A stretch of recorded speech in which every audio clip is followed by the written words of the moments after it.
जहर देवरानी।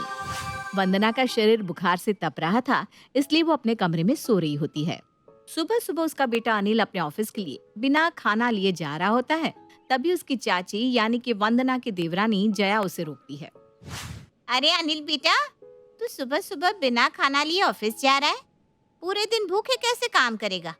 तुझे अपनी सेहत की परवाह नहीं है या फिर दीदी ने तुझे बिना खाना लिए जाने दिया? चाची, माँ की तबीयत खराब है और मुझे भी ऑफिस जाना है, तो मैंने सोचा आज मैं बाहर से ही खाना खा लूंगा। माँ को क्या ही परेशान करूं।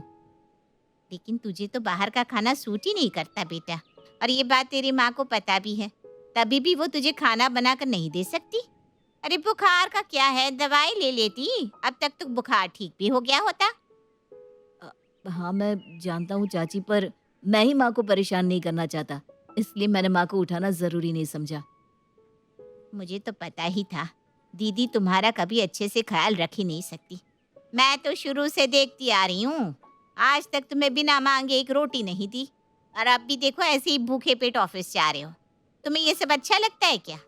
तुम बोलते क्यों नहीं अपनी माँ से कुछ? अब छोटी-छोटी बातों के लिए क्या बोलना? माँ तो वैसे भी मुझे लेकर कितना परेशान रहती है। हर वक़्त सोचती रहती है मैं कुछ अच्छा कर लूँ, अच्छी नौकरी लग जाए। कब तक इस छोटी-सी कंपनी में काम करता रहूँगा? फिर तो लगता है तुम्हें अपनी माँ के बारे में कुछ पता ही नहीं, तभी तुम अपनी माँ को इतना अच्छा समझ रहे हो। क्या मतलब? क्या नहीं पता? क्या पता होना चाहिए मुझे? माँ के बारे में मुझे सब पता है, वो सच में बहुत अच्छी हैं। देख बेटा, बुरा मत मानना, लेकिन मैं ना बचपन से देखती आ रही हूँ, तेरी माँ कभी तेरे साथ अच्छा बर्ताव नहीं करती। कभी भी तुझे खाने को नहीं दिया उन्होंने। यहाँ तक कि तू जब छोटा था तो सर्दियों में ऐसे ही पड़ा रहता था, तुझे एक स्वेटर तक नहीं पहनाती थी। अब मैं तुझे बता रही हूँ तो तेरी माँ बोलेगी कि मैं जहर घोल रही हूँ, लेकिन मुझे ना झूठ बोलना नहीं आता। मुझे नहीं लगता चाची आप सच बोल रही हो। मैंने देखा है माँ को, मेरी बहुत चिंता करती रहती है, हर वक़्त मेरे ही बारे में सोचती रहती हैं। जो मैंने अपनी आँखों से देखा है तभी तो ये बात कह रही हूँ। अब मानना ना मानना तेरे ऊपर है। मैं तो तेरा भला ही चाहती हूँ, तुझे अपने सगे बेटे की तरह मानती हूँ। भले ही तू मुझे अपनी चाची माने, लेकिन मेरे लिए तो तू मेरा बेटा ही है। जया की बात अनिल के दिमाग में रहती है और अनिल अपनी चाची की बात का कोई जवाब ना देते हुए वहां से ऑफिस चला जाता है। लेकिन जया फिर भी नहीं रुकती। वो हर वक्त अनिल के कान भरती रहती। ऐसे ही एक रात अनिल को घर आने में काफी देर हो जाती है। तब तक उसकी माँ सो चुकी होती है। अनिल चुपचाप रसोई में जाकर खाना गर्म करने लगता है। ये सब देखकर फिर से जया उसके पास आती है। देखा ना बेटा, तू यहाँ इतनी देर से आया है। एक माँ होती है जो अपने बेटे का इंतजार करती रहती है, गेट पर खड़ी रहती है। और तेरी माँ है जो आराम से खर्राटे मार रही है, और तू यहाँ खाना गरम करके खा रहा है। अब खुद ही सोच, तेरी माँ को तेरी चिंता होनी चाहिए कि नहीं? वैसे गलती तो मेरी भी है ना। मैंने ही माँ को कुछ बताया नहीं और इतनी देर से ऑफिस से आया। हाँ, देर से तू आया है, अब ऑफिस में काम रहता है, काम में फंस गया होगा। पर दीदी को एक बार फोन करके पूछना नहीं चाहिए था क्या? लेकिन नहीं, दीदी को तो खुद से ही मतलब है। बताओ, ऐसी माँ मैंने तो पहली बार देखी। मुझे तो बस तेरे लिए बुरा लगता है बेटा। तू इतना सब करता है अपनी माँ के लिए, लेकिन उन्हें कुछ दिखाई नहीं देता। कोई बात नहीं चाची, मैं ठीक हूँ। मुझे ना बहुत ज़ोर से भूख लग रही है, नींद भी आ रही है। जल्दी से खाना खाऊँ फिर सो जाऊँगा। अरे मैं खड़ी हूँ सामने, तो तू क्यों खाना गरम करेगा? मैं हूँ ना, करती हूँ मैं, जा। मेरा बेटा थका हारा काम करके आया है, मैं तुझे खाना गरम करके भी नहीं दे सकती। जा बेटा, तू जा, आराम से बैठ, मैं देती हूँ। जया एक मौका नहीं छोड़ती थी अनिल के कान भरने के लिए। लेकिन अनिल कभी भी अपनी चाची की बातों में नहीं आता है। समय यूं ही गुजरता है और गुजरते समय के साथ जया आए दिन अनिल के कान भरती रहती।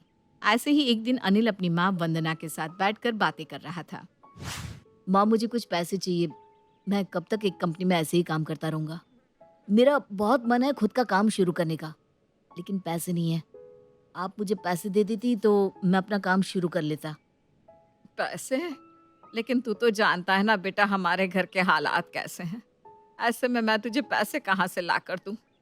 तू अपने लिए कुछ और देख लेना बेटा। लेकिन माँ, आप ही मेरी मदद नहीं करोगे तो कैसे चलेगा? आपको पता है ना, मैं कभी किसी के अंडर काम नहीं कर सकता, लेकिन फिर भी कर रहा हूँ। और अब मैं चाहता हूँ कि मैं अपने लिए कुछ करूँ, अपना नाम बनाऊँ। पर अगर आप ही मेरा साथ नहीं दोगे तो कैसे चलेगा? देख, तू मेरा इकलौता बेटा है। मैं भी चाहती हूँ कि तू अपना नाम बनाए, कुछ अच्छा करे ज़िंदगी में। लेकिन सच्चाई तो तू भी जानता है ना कि हमारे घर के हालात कुछ ठीक नहीं है। और अगर अच्छे होते तो मैं खुद सामने से तेरी मदद कर देती। एक काम कर, तू अपने कुछ दोस्तों से पैसे उधार ले ले। जब काम अच्छा चलेगा तो तू उन्हें वो पैसे वापस कर देना। माँ, छोटी-मोटी रकम होती तो मेरा कोई भी दोस्त दे देता। रकम बड़ी है और इतनी बड़ी रकम देने में सबको हिचकिचाहट हो रही है। फिर एक काम कर, नौकरी तो तू कर ही रहा है, उनमें से कुछ पैसे जमा कर ले। तब तक मैं भी कोशिश करूंगी कि कुछ जमा हो जाए। अगर हो जाए तो ठीक है, वरना तेरे पैसे तो है ही काम खोलने के लिए। और तब तू अपना काम शुरू कर लियो अच्छा सा मुहूर्त देखकर। हाँ। वंदना इतना बोलकर अपने कमरे में चली जाती है। वंदना के जाते ही जया आती है। देखा अनिल, मैं तो तुझसे पहले ही कहती थी, तेरी माँ तुझे प्यार ही नहीं करती। अरे बताओ, अपने बेटे के लिए ही पैसे नहीं दे रही। सच में तेरी ये हालत देख कर ना मुझे बहुत बुरा लगता है। नहीं नहीं चाची, ऐसा नहीं है। माँ के पास सच में पैसे नहीं है, तभी तो उन्होंने मना कर दिया। वरना आज तक उन्होंने कभी भी मुझे पैसों के लिए मना नहीं किया। बहुत अच्छी हैं वो, हमेशा हर परिस्थिति में मेरा साथ देती है।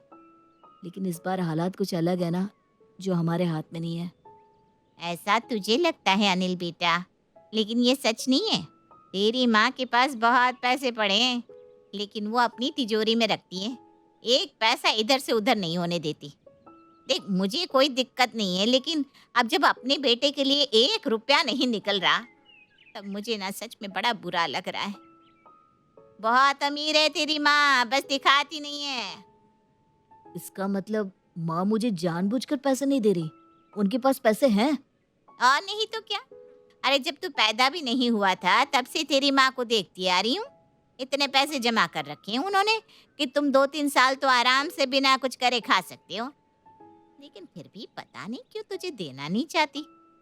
और अगर तेरी माँ तुझ पर पैसे लगाती ना, तो अब तक तू कहाँ से कहाँ पहुँच चुका होता, ना कि ये छोटी मोटी नौकरी कर रहा होता। वैसे ये तो चाची आपने बिल्कुल सही कहा।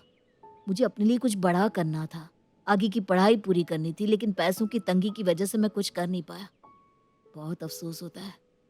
लेकिन ये बात तो मुझे अब पता चल रही है कि हमारे पास पैसे हैं और माँ ने मुझे जानबूझकर पैसे नहीं दिए।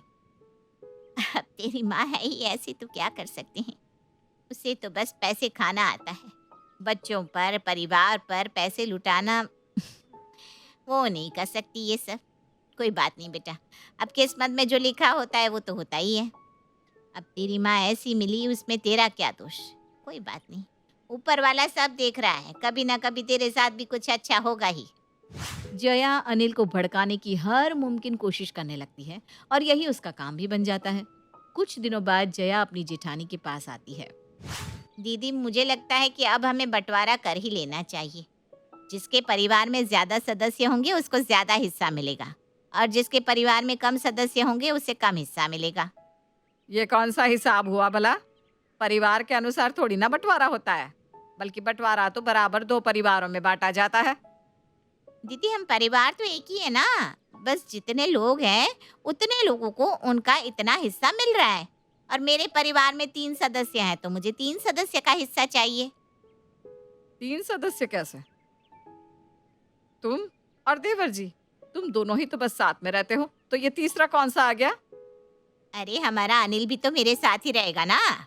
अब आप उसे इतना परेशान करती रहती हो तो आपके साथ कौन ही रहना चाहेगा। वो मेरे साथ ही रहेगा, इसलिए उसका हिस्सा भी मुझे ही मिलेगा। अनिल मेरा बेटा है तो मेरे साथ ही रहेगा ना। तुम होती कौन हो मेरे बेटे को अपना बोलने वाली? और तुम कैसे बता सकती हो कि मैं उसके साथ कैसा बर्ताव करती हूँ, मैं उसे परेशान करती हूँ? कुछ भी बकवास मत कर। देवरानी हो, देवरानी बनकर रहो, जहरीली देवरानी मत बनो। जहरीली माँ तो आप हो। अरे अपने बेटे को इतना परेशान करके रखती हैं, तंग कर देती हैं। बेचारे पर मुझे इतना तरस आता है कि क्या ही बताऊं। दोनों की लड़ाई काफी ज्यादा बढ़ जाती है। तभी वहां पर अनिल आता है और कहता है, अरे आप दोनों क्यों इतना लड़ रही हो? आप दोनों की लड़ाई की आवाज बाहर तक आ रही है, क्या हुआ? अनिल बेटा, अब अपनी माँ को देखना। मैं तो कह रही हूँ तुम अनिल को अच्छे से रखती नहीं हो, इसलिए अब से अनिल हमारे साथ रहेगा। लेकिन पता नहीं उन्हें किस बात का घमंड है, वो मुझे ही उल्टा बोल रही हैं। बस चाची बस, बकवास मानी आप कर रही हैं।